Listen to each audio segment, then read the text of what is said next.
Olá, sejam todos muito bem-vindos ao nosso canal. Hoje nós vamos conversar sobre sonhos. E quando se fala em sonho, como todo e qualquer assunto, vão se dividir os grupos, né? Vão ter pessoas que vão acreditar, vão ter pessoas que vão criticar. Mas vamos conversar então. Vamos direcionar nossa conversa para o grupo que acredita, tá? O grupo que não acredita, eu os respeito e compreendo, né? Não é fácil acreditar em sonho, não é mesmo. Para que você acredite em sonhos que eles vão se realizar, você tem que ter uma experiência. A partir daquele momento que você tem a experiência, aí sim você acredita. Enquanto você não tem essa experiência, realmente fica um pouco difícil. Então eu respeito a turma que não acredita, tá bom? Você que não acredita, quiser participar conosco, sinta-se à vontade. A sua hora, mais cedo ou mais tarde, vai chegar, tá bom? Muito bem. Eu tive alguns sonhos e muitos deles aconteceram, outros não. Ou talvez demoraram muito, ou ainda vão acontecer, né? Porque nem sempre acontece assim. Você sonha hoje, amanhã acontece. Pode acontecer isso, já aconteceu comigo. Sonhar uma coisa de noite e manhã acontecer aquilo. Por exemplo, teve uma situação que de noite eu sonhei que eu vi um monstro marinho, eu vi um rio, mar, eu vi muitas águas. Então, aí beleza. No outro dia de manhã, na porta da minha casa, estoura um cano. O pessoal do saneamento teve que abrir um buraco gigantesco, pensando, quase virou uma piscina de tão grande que tinha de água aqui na minha porta. Então tem coisa que você sonha e no outro dia acontece, né? Mas vamos partir para a parte espiritual da coisa, tá? Vamos lembrar de José do Egito. Os sonhos dele eram sonhos fáceis de interpretar? Não eram. Se não tiver o dom de Deus para interpretar, principalmente aquele tipo de sonho, você não consegue sequer entender, né? Pega lá o texto, você vai ver, ele vai falar de fechos de trigo que se curvam, a lua se curva, o sol se curva. Está fazendo menção do futuro dele, que a família dele ia se curvar diante dele. Os irmãos ficaram doidos, falaram assim: esse cara tá doido, né? Até o pai dele falou assim: não, você quer dizer que sua mãe e seus irmãos vão ter que se curvar diante de você? E olha que o pai dele gostava muito dele, né? E lá na frente o sonho se cumpre. Vem uma grande fome, o resto você já sabe. Ele se torna o segundo, o braço direito do faraó, que era como se fosse um rei da época, né? Então, se você não conhece essa história, eu te aconselho a pesquisar um pouquinho sobre essa história. Agora, cada um tem uma experiência. Eu vou contar a minha experiência, tá bom? Você pode colocar nos comentários aqui as suas experiências. E se aconteceu rápido, se aconteceu a longo prazo, a médio prazo, ou se ainda não aconteceram. Mas vamos lá. Eu já tive vários sonhos em que eu estava no céu.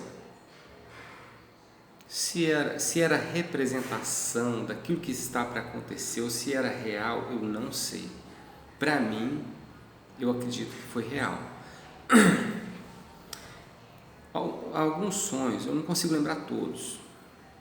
Alguns sonhos que eu tive, que eu chegava lá, uma coisa que me incomodava é que eu chegava nu. E falava assim: meu Deus do céu, eu não estou entendendo por que eu estou chegando nu aqui, né? Aquilo incomodava, né? Mas aí, lá na frente, num dos últimos sonhos, eu fui entender o porquê que chega nu lá. Antes do meu pai falecer, meu pai faleceu uns 3 anos mais ou menos, eu tive um sonho. Eu estava em outro país, estava na Espanha, e eu sonhei que tinha uma cidade, uma grande cidade. Eu não vi a cidade, eu sabia que atrás daquela tinha um muro gigantesco. Atrás daquele muro gigantesco tinha uma cidade, tinha um portão gigante também, as pessoas fazendo fila ali naquela lá de fora para entrar naquela grande cidade. Naquela fila estava o meu pai, só que o meu pai nesse momento não estava morto, meu pai estava vivo no Brasil. Aí meu pai no sonho fala comigo assim: já que você está aqui, você não quer ficar? Aí eu pensei, falei assim, isto é um sonho, isto é o céu, se eu falo que eu quero ficar, eu fico por aqui e minha esposa está viúva. No sonho eu pensei tudo isso rapidinho. Eu falei assim, eu não posso, por mais que eu queira, né, estar no céu, mas eu não posso, eu tenho uma criança, hoje eu tenho 3 crianças, né, uma de 1 ano e pouquinho, uma de 3 anos e meio e uma de 11 anos. Você imagina como é que é a festa aqui em casa. Se você escutar alguns gritos, choro, são elas, tá? Mas está tudo normal, dentro da normalidade dessas idades. Mas continuando. Aí nesse sonho eu falei com meu pai assim, olha, eu não posso. A irmã do louvor, ela precisa de mim. Eu tenho que descer. Aí nesse sonho eu saio daquele ambiente tão brilhoso, tão, né, tudo muito diferente do que nós temos aqui, e me deram algo parecendo uma moto, imagina uma moto, mas não era, tá? Algo parecido com uma moto, e à medida que eu ia descendo, a imagem ia mudando, ia voltando a ser aquela imagem terrena, com terra, barro, cimento, né? Um ambiente natural que a gente vive aqui. Lá era outra coisa, não consigo nem te descrever não, tá? Ainda que eu queira, não consigo. Quando eu termino de descer, quem manda uma mensagem para mim? A irmã do louvor. Ela fala, Sanderson, traduz essa música para mim. Eu falei assim, rapaz, eu estive lá em cima, falei dessa irmã e ela me manda a mensagem agora de manhã. Isso não foi um sonho de barriga cheia. Se eu falo que era porque eu queria ficar lá, que eu queria ver alguma coisa, acabou, misturava sonho com realidade e por lá ficava, né? Lá de lá é uma festa, tá? Aqui resta o choro para aqueles que ficam, mas quem está lá de lá é só alegria, porque a palavra de Deus diz que o próprio Deus enxugaria dos nossos olhos toda lágrima. Então são 2 sentimentos totalmente diferentes. Muito bem, vamos continuar aqui em relação à minha experiência em relação ao sonho. Trazendo a minha memória, não está na ordem cronológica dos acontecimentos, tá? Me lembro de certa vez eu ter sonhado também. Eu vi várias casas, né? Já não lembro como que eram as casas, mas eu vi várias casas e todas estavam prontas, faltavam pequenos detalhes. Imagine, não é, mas imagine que faltava uma maçaneta, faltava pequenos retoques naquelas casas, né? Para que pudesse chamar logo os moradores dessas novas casas. Então foram vários sonhos que eu tive estando no céu, tá? Agora teve um sonho mais recente, eu não consigo lembrar todos, eu gostaria de lembrar todos, mas eu não consigo, porque eu não anotei todos os sonhos. Mas como começou a sonhar muito sobre isso, eu falei assim, Deus está querendo falar alguma coisa. Então, eu estou registrando aqui estes sonhos. Então, quando meu pai faleceu, eu fiquei muito triste, mas é muito triste. Meu pai era um parceirão, meu pai, a gente ia pescar, pegava nada. Sabe o que é nada? Mas eu gostava de ir lá para poder distrair a mente, ele sair do ambiente, do estresse dele. Aí, para a gente não falar que não voltava com a mão vazia, muitas vezes a gente passava pela estrada, tinha pé de manga, pé de mamão, a gente catava fruta para não voltar com a mão vazia. Tinha vez que a gente pegava um peixinho, mas no geral era dar banho em minhoca mesmo. Então aquilo marcou minha vida, assim, me machucou muito. Eu pensava, quando meu pai morrer, eu vou ter feito, eu vou estar tranquilo, não vou chorar porque cumpri o meu papel de filho, né? Rapaz, eu quase morri junto. Entrei num estado de depressão, de tristeza profunda, eu acho que ia morrer, rapaz. E Deus permitiu eu ter uma visão, se ela era real ou simbólica, eu não sei. Eu vi o meu pai. Como eu já tinha tido sonhos em que eu decidia se eu ficava lá ou não, eu pensava comigo assim, será que meu pai teve essa oportunidade também?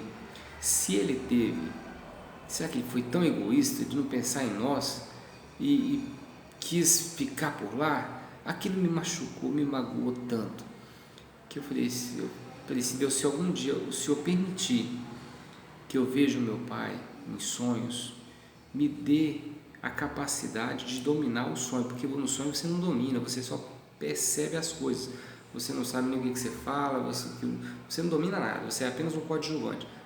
Eu falei assim, não, neste sonho que eu ver o meu pai, eu quero ter domínio e conversar com ele. Aqui é um campo delicado, eu sei, é um campo delicado. Nós, principalmente nós protestantes, fomos criados acreditando que não se conversa com o mundo dos mortos, né? Isso aí seria pecado.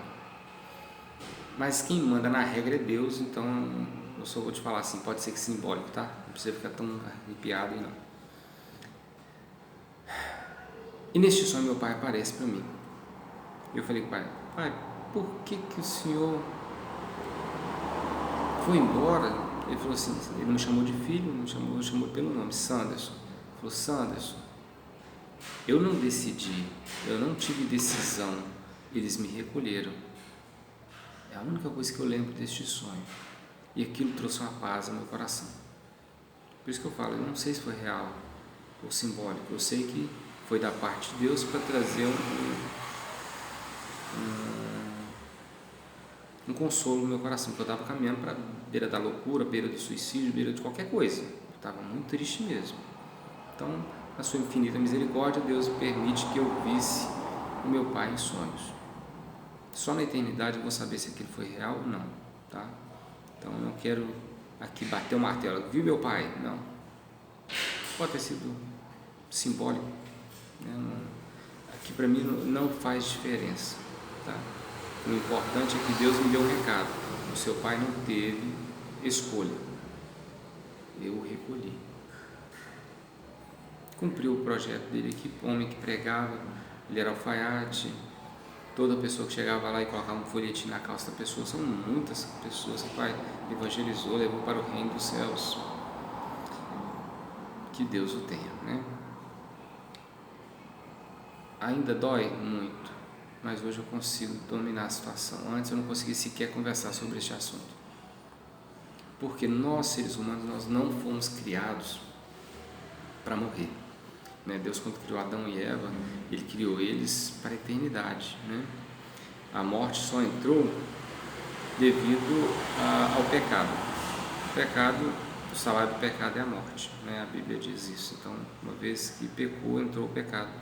Por um homem entrou o pecado, né? Mas também por um homem entrou a salvação, entrou a eternidade, que é Jesus.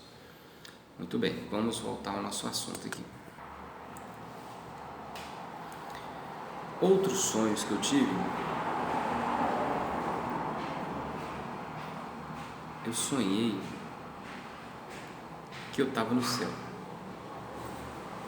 Só que dessa vez eu não estava nu. Eu tive que pausar o vídeo, mas voltando ao nosso assunto aqui, eu tive um sonho que eu tive no céu, esse último sonho. Aí que eu fui entender o porquê que chega pelado lá. Eu sonhei que eu já não estava pelado. Vou dar uma pausa aí, parada aqui. Os primeiros sonhos, quando eu sonhava que eu chegava lá pelado, eu falava assim, será que é falta de santidade? Será que eu tenho que consagrar mais? Será que eu tenho que jejuar mais? Por que Deus me vê pelado? O que está acontecendo? Neste último sonho, aí eu fui entender. A nossa veste é trocada lá. Essas roupas aqui são trapos, isso aqui não vale de nada, isso aqui fica aqui com você aqui, com o seu corpo aqui, né? O corpo celeste tem roupa celeste, é outro nível, rapaz.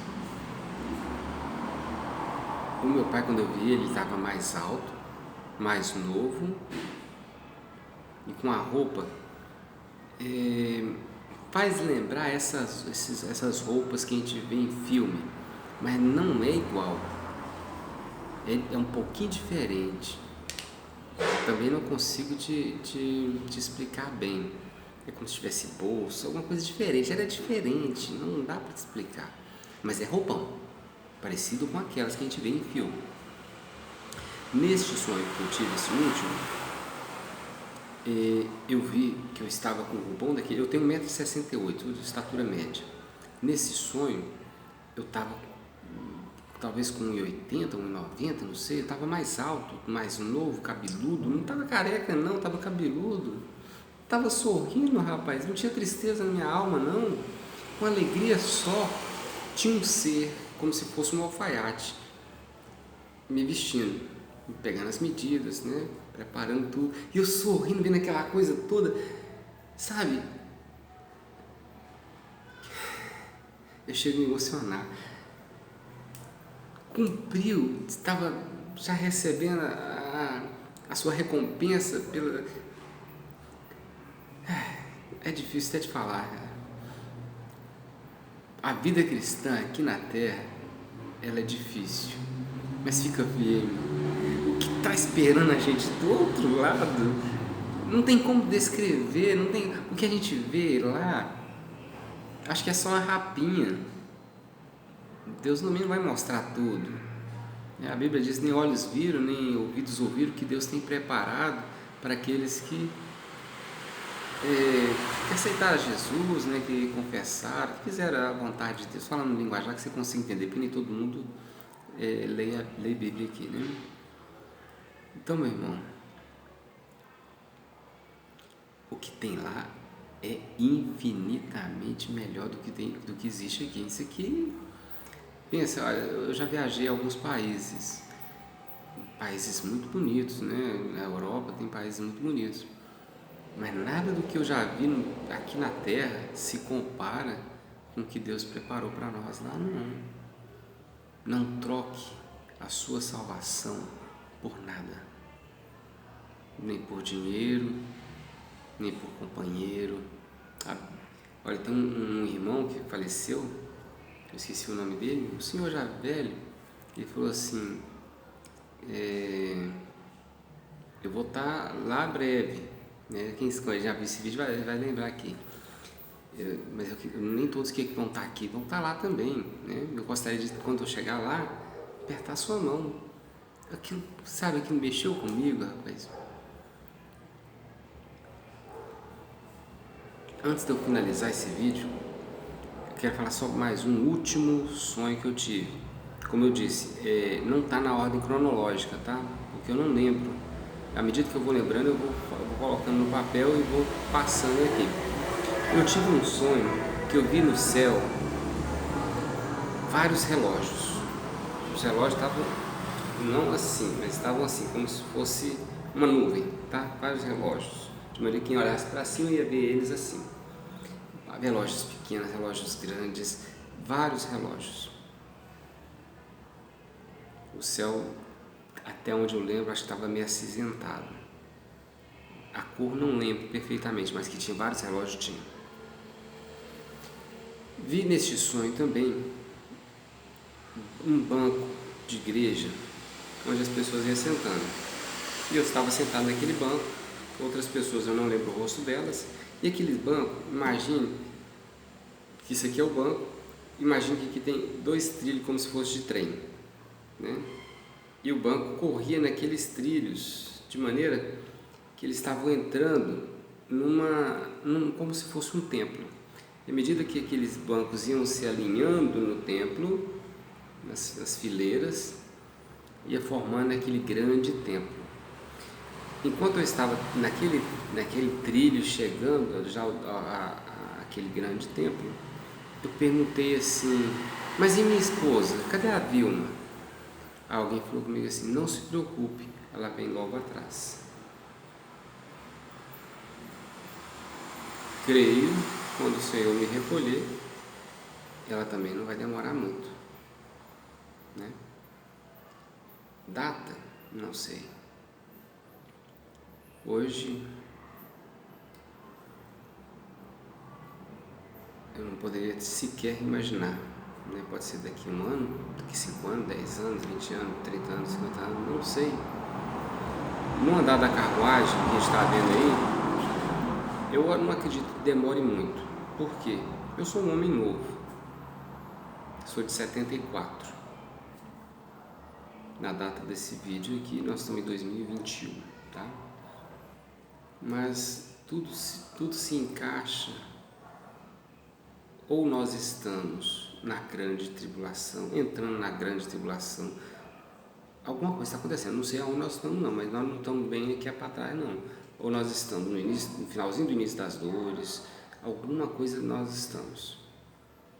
O que eu quero dizer? Que nós estamos bem perto da volta de Cristo. E quanto mais se aproxima da volta de Cristo, aqui entra outro assunto, que não cabe a mim falar sobre isso aqui agora, mas a gente vai dar uma pincelada, né? Imagine as dores de parto de uma mulher. A mulher começa a reclamar que está sentindo dor, você não sabe que dia vai nascer o neném. Sentiu dor hoje, a mãe sente mais dor, mas chega um momento que ela fala, nossa, agora lascou, agora tá doendo, a mulher quer rasgar, quer morder, quer brigar, é uma dor insuportável. Aí você fala, agora nasce. Então, no início da gestação, até a hora que nasce, vai ter dor. Hoje teve dor normal, amanhã teve dor também normal, mas chega uma hora que as dores ficam intensas, começa a ter dor uma atrás da outra. Nós estamos aqui, está tendo dor uma atrás da outra. Né? Os sinais proféticos que antecedem a volta de Cristo estão acontecendo um atrás da outra, um atrás do outro, um atrás do outro. Não vou entrar nesse assunto, mas, para quem sabe ler, um pingue é letra. O Senhor tem recolhido muitos com essa pandemia. Você, meu irmão, faça o que você puder, o máximo que puder, em relação a se proteger contra esse vírus. Porque Jesus está voltando, você vai baixar a guarda. Tem pessoas que precisam de você. Mas vai ter situações que mesmo você se protegendo, pode ser que Deus ainda assim te recolha. Porque para te recolher, Deus não precisa de um vírus. Basta ele tirar seu fôlego de vida e você já está do outro lado. Aí não tem dinheiro que segura, não tem oração que segura. Olha, eu vou te falar uma coisa, nessa pandemia não brinca, porque nem tudo que você pede, Deus concede. Vai ter muito não nas orações. Deus atende? Atende. Você tem crédito com Deus? Amém. Você é uma pessoa que busca a presença de Deus? Amém. Mas mesmo assim, vai ter situações que você vai pedir e você não vai receber. E aqui nós temos que ter uma maturidade espiritual para entender isso. Eu não tive. No dia que meu pai morreu, eu fiquei arrasado. Falei, por que Deus não me atendeu? Eu já orei tanto para outras pessoas e Deus atendeu aqueles pedidos daquelas outras pessoas. E no dia que meu pai estava para morreu, na verdade eu estava morto já, mas eu estava com tanta fé que eu orasse ele ia ressuscitar. Mas assim, Deus não atendeu. Por que eu estou falando isso com você? Porque você provavelmente está passando por uma situação igual, parecida, aonde você está exercendo a sua fé, você tem crédito com Deus, mas Deus não está respondendo. Aí cabe a Ele é soberano, Ele conhece o futuro, tá bom? Vamos fechar nosso assunto aqui. Essa foi a minha experiência, você pode comentar aí nos comentários a sua experiência, tá bom? Deus te abençoe, tenhamos a proteção de Deus para poder passar por essa pandemia, né? E vencer. Sinta-se à vontade para compartilhar esse vídeo se Deus falou ao seu coração. Deus te abençoe.